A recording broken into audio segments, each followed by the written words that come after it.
साथ कई और भूत और चुड़ैल आके खड़े हो गए। अरे यहाँ पे आया ना तो सच में तेरी जान ले लूंगी मैं। हा हा हा हा हा।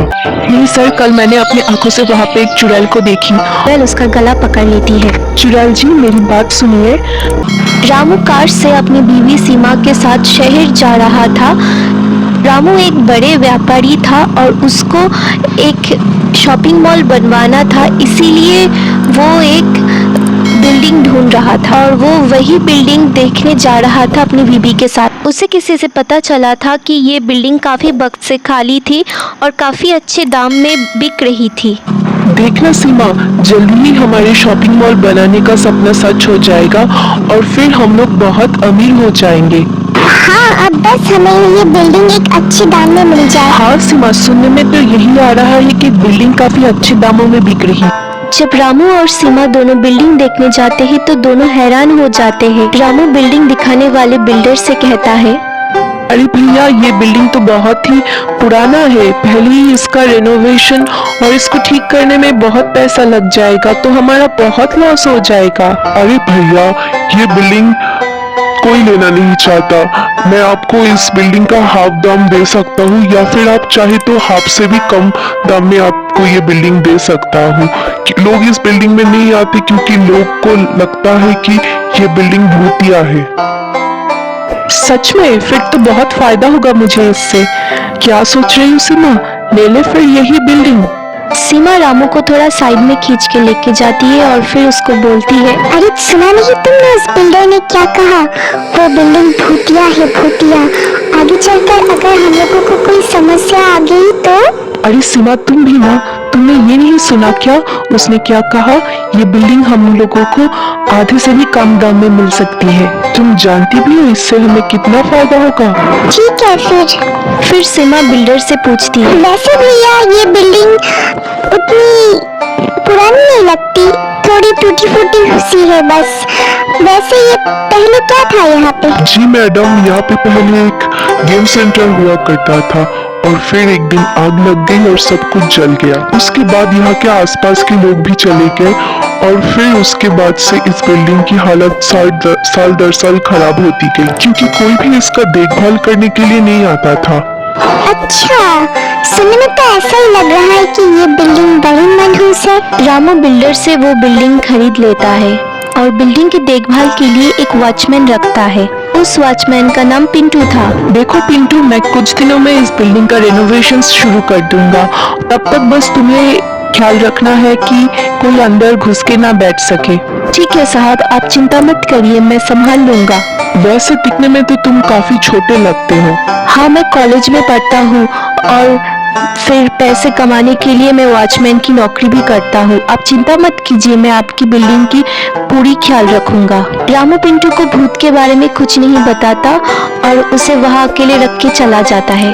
पिंटू गेट पर ही कुर्सी लेके बैठ गया और फिर रात हो गई। पिंटू के पास एक लैंप था और उसने गेट पे एक लाइट भी लगा के रखी थी। अरे इस इलाके में तो दूर दूर तक कोई लाइट नहीं है।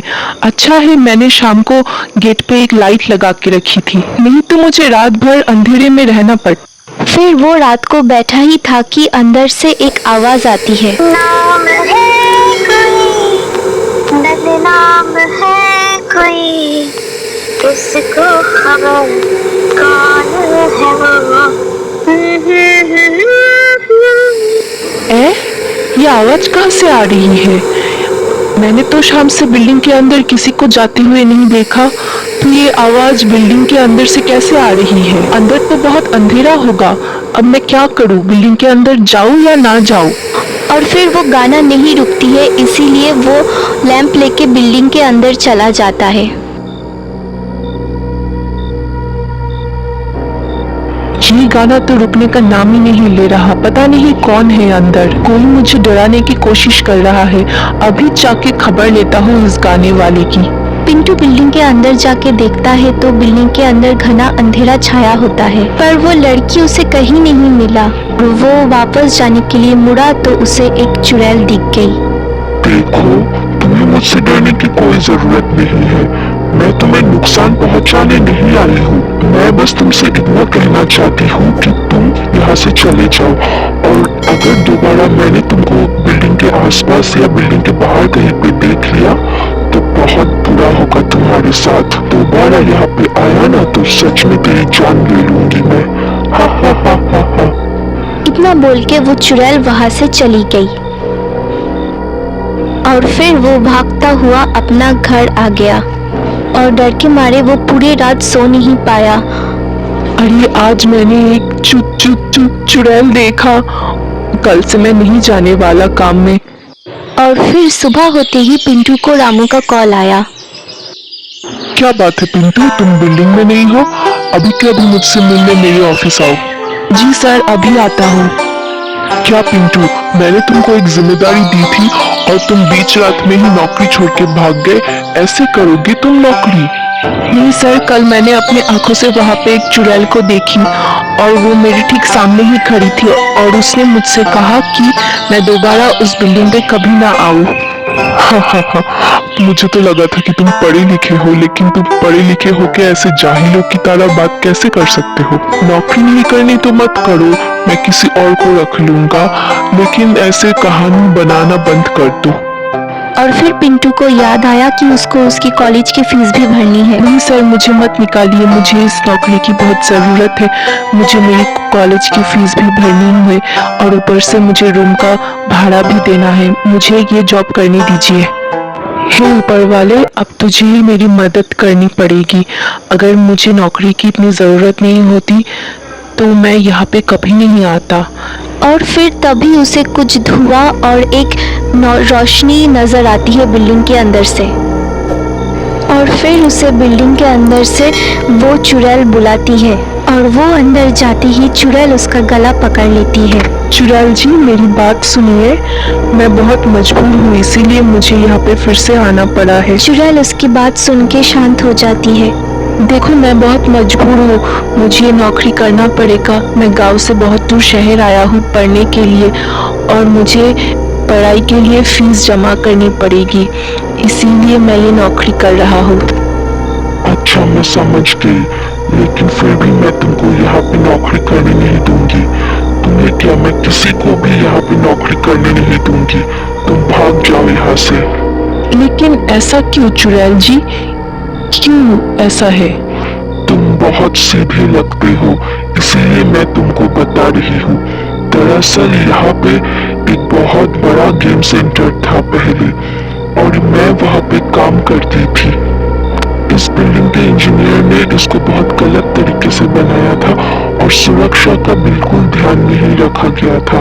और फिर एक दिन यहाँ पे आग लग गई और फिर वो आग फैलते फैलते चारों तरफ ऐसे फैल गई कि बिल्डिंग के सारे लोग मर गए। बिल्डर को सब पता था, लेकिन फिर भी उसने यहाँ पे गेम सेंटर बना दी थी। और सिर्फ मैं ही नहीं, यहाँ पे कई आत्माएं हैं जो मेरे साथ यहाँ पे भटक रही है। और फिर चुड़ैल के साथ कई और भूत और चुड़ैल आके खड़े हो गए।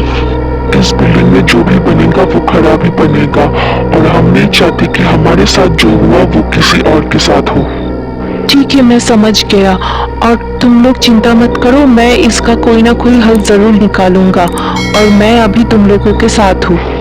और फिर वो रामू को सब कुछ बता देता है और बताने के बाद बिल्डिंग के बालकनी में देखने के लिए बोलता है।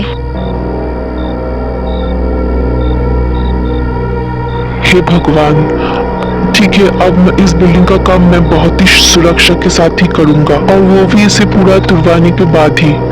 फिर बिल्डिंग में रहने वाले उस आत्माओं को भी शांति मिल गई और उन लोगों को भी मुक्ति मिल गई और फिर वहाँ पे एक बड़ा सा शॉपिंग मॉल भी बन गया।